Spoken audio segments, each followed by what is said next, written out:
In a draft that has Connor Bedard, superstar in the making, slated to go number 1 by almost every analyst out there, the probable number 2 pick, Adam Fantilli, might not be getting all the credit he deserves. In this video, I'll be breaking down Adam Fantilli, his strengths, his weaknesses, his phenomenal freshman NCAA season, and why, at the end of the day, he might end up having a claim to be the best player to come out of this draft.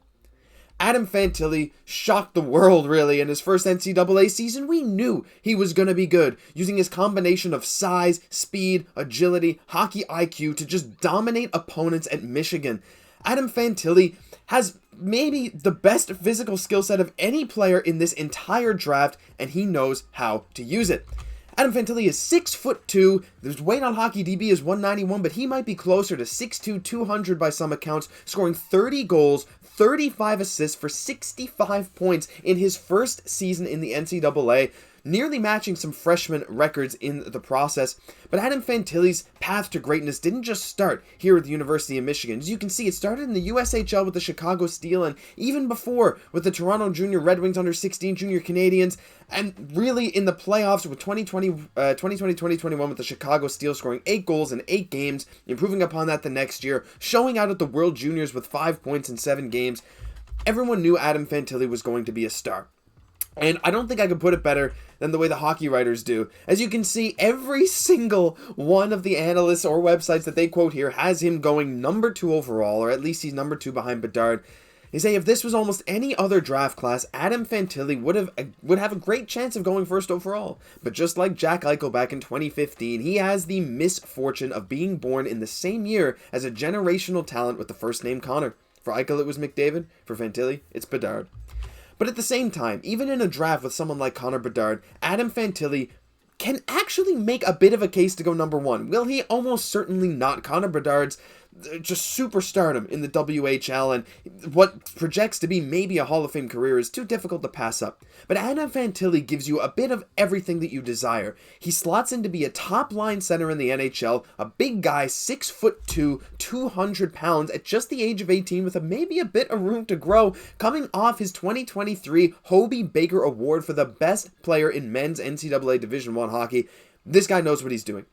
Having that combination of size and skill is something that a lot of NHL teams are after. I mean, you see so many teams try and draft for size, this crazy unicorn-like player, and especially for the team that we mainly cover here, the Montreal Canadiens, someone like Josh Anderson is very valued, and of course the number 1 overall pick last year in Juraj Slafkovsky. Teams are going for size. They like the combination of size, speed, physicality, and IQ because it's extremely rare, but Fantilli has all of it. If we take a look here, he possesses everything a scout looks for in a top-line center. Everything from his size, his speed, his playmaking ability, his hockey IQ, his puck handling, an accurate shot. He has all the tools to be a massive difference maker in the NHL one day. It's only his first year in the NCAA, and he's already dotting the highlight reels with his slick one-on-one dekes, snipe show of a shot, power moves to the net, and most of all, beautiful end-to-end rushes. And as you guys saw in those video clips there, Adam Fantilli is faster than almost anyone on the ice in the NCAA, and actually Scott Wheeler of The Athletic said that Adam Fantilli legitimately might be the best skater in the draft. And isn't that crazy? A guy who projects to be a number 1 center, 6'2", a big guy, 6'2", 200-pound center, might be the best skater in the draft. Scott Wheeler has him above Connor Bedard in terms of skating. It's one of Fantilli's biggest strengths, as he's able to just shoot out of a cannon towards loose pucks. And when he has the puck on his stick, he doesn't seem to slow down at all. And one thing that a lot of young players with size really struggle with early on is their ability to shield the puck with their body. But Adam Fantilli does it fantastically in the NCAA, and that is something that will translate extremely well to the NHL. But not only that, we're seeing talks of his size, his skill, his shot. I'm sure you guys, if you've watched a lot of Adam Fantilli highlights, you'll notice that he just basically has the puck on a string, and he can kind of get to wherever he wants on the ice while having this big frame, and people basically just bounce off of him. But some underrated aspects of Fantilli's game come on the board battles and in the parts of the game where you're not going to see it in a highlight reel. If you go watch Adam Fantilli highlight reels, you look for highlights of his body checking people, you're not going to find a lot of it. Fantilli's not afraid to use the body, and that's a huge thing. To have the ability to end up having like multiple 100-point seasons in the NHL while also being able to lay the body, I mean, we see it a bit with Ovechkin. We've seen it maybe a bit with Stamkos in the past. There are some guys who do that, but not a lot. It's a rare breed of player. But not only that either, he really doesn't give up that much on the defensive end, and while yes, the defensive end might be the thing that he needs to work on the most, as we'll get into in a little bit, his ability to skate back on defense, as you can see, just his skating ability, when he's motivated to get somewhere, he'll get there before almost anyone else, and he at least knows where to put his stick, how to disrupt some offensive plays, some passes, things like that. Tip passes are fairly common for Adam Fantilli. He also really knows how to use his size on the boards, which is another skill that will translate extremely well to the NHL. You see some smaller prospects, or maybe just some inexperienced skill prospects, when they come into the NHL, the size and physicality when fighting for a loose puck, it takes them a while to adjust. Some of them adjust very well, but not all of them do. But this is something that Adam Fantilli really won't... I mean, yes, there'll be an adjustment period, jumping from NCAA to the men's league in the NHL, but at the same time, his ability to do what he does against NCAA talent is really phenomenal. Fantilli's skating is by far the biggest weapon in his arsenal. As we said, it's the motor that runs his game. His acceleration and edge work, smooth crossovers, all work in tandem to make him one of the best skaters. He's a lot more than just a consolation prize to Bedard. In fact, he could be right there with him in a few years, a la Sidney Crosby, Alex Ovechkin, fighting for the right to be the best player in the NHL and in the world.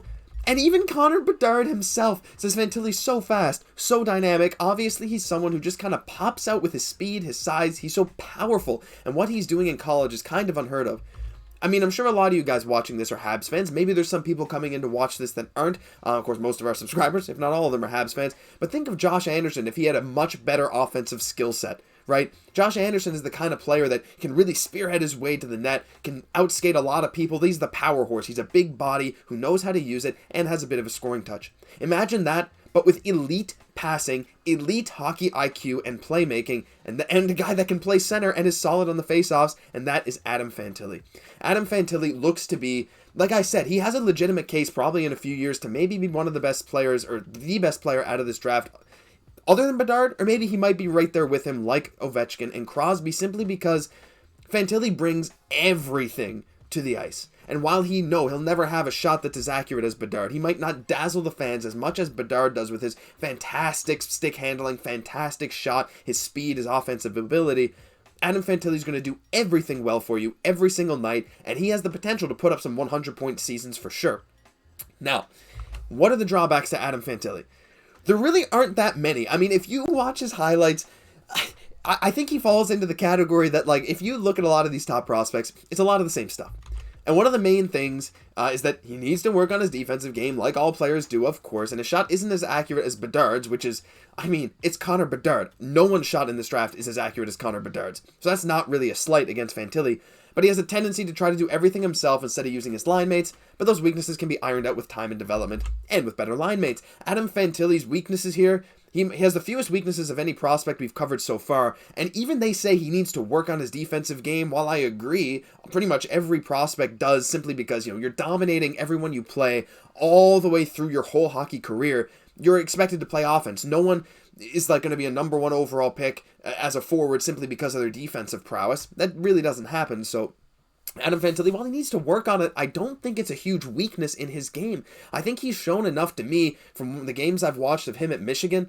He's really able to hold his own on the defensive end. And honestly, that's almost enough. And if he can even improve on that, he will just jump to, one of the best centers in the NHL very, very quickly. As for not using his line mates, again, same thing. You're dominating the whole way through. You want to show out. You want to be the number 1 pick in the NHL draft. You got to show why. And he certainly did. Yes, sometimes he turned the puck over with some ill-advised plays, trying to deke around people. But what kind of young prospect, 18 years old, dominating the NCAA won't do that?